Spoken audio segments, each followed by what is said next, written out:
बिहार में ज़मीन सर्वे हो रहा है और ऐसे में आपके दिमाग में एक बात ज़रूर आता होगा कि आज से 10 या 20 साल पहले जिस ज़मीन की अदला बदली हो चुकी है या बदलेन हो चुका है उसका सर्वे हम कैसे कराएं। तो आज के इस वीडियो में हम इसी विषय पर बात करेंगे, तो प्लीज़ वीडियो को स्किप ना करें। और वीडियो में आगे बढ़ने से पहले आपसे रिक्वेस्ट है कि प्लीज़ चैनल को सब्सक्राइब कर लीजिए और घंटी के बटन को दबा दीजिए।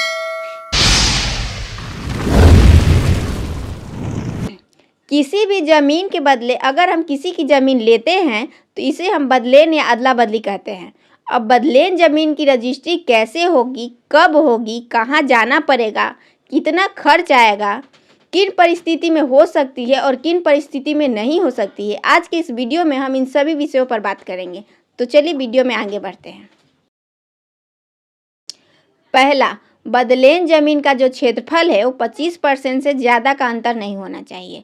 मतलब अगर किसी का 5 बीघा ज़मीन है तो 4 बीघा वाले के साथ आसानी से बदलेल कर सकता है। अगर आपके कृषि का ज़मीन है तो आप उसके बदले कृषि का ज़मीन ही ले सकते हैं, ना कि मोहल्ले का ज़मीन ले सकते हैं। इसका मतलब ये है कि जैसा आपका ज़मीन है उसके बदले आप वैसा ही ज़मीन ले सकते हैं।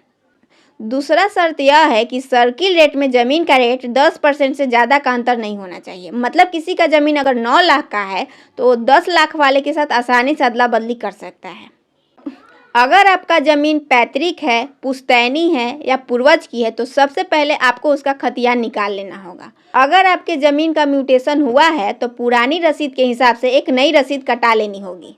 ये काम दोनों पार्टी को करनी होगी। इसके अलावा आपको अपने डॉक्यूमेंट्स में आधार कार्ड, पैन कार्ड आदि चाहिए। दोनों पार्टी को 2-2 गवाह और एक-एक पहचान की ज़रूरत होगी।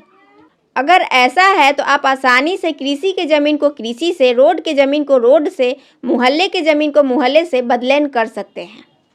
अब आपको रजिस्ट्री ऑफिस में आवेदन करना होगा और वहां से आपके ज़मीन पर इंक्वायरी जाएगी। अगर आपके ज़मीन का क्षेत्रफल और सर्किल रेट सब कुछ सही रहा तो आपकी ज़मीन की अदला बदली आसानी से कर दी जाएगी। ये तो हो गई पैतृक ज़मीन की बात। अब ऐसा ज़मीन जो आप किसी और से लिए हैं और वो ज़मीन इन सभी मानकों पर खरी नहीं उतरती है, तो वैसे ज़मीन को हम अपने नाम पे कैसे कराएं। तो चलिए अब इस विषय पर बात करते हैं। सबसे पहले ज़मीन के मालिक से संपर्क करना होगा। अगर वो आपके जान पहचान के हैं तो उनसे ज़मीन की कागजात रेडी करवाइए और फिर दोनों पार्टी को मिलकर एक दूसरे के नाम से ज़मीन की रजिस्ट्री करनी होगी।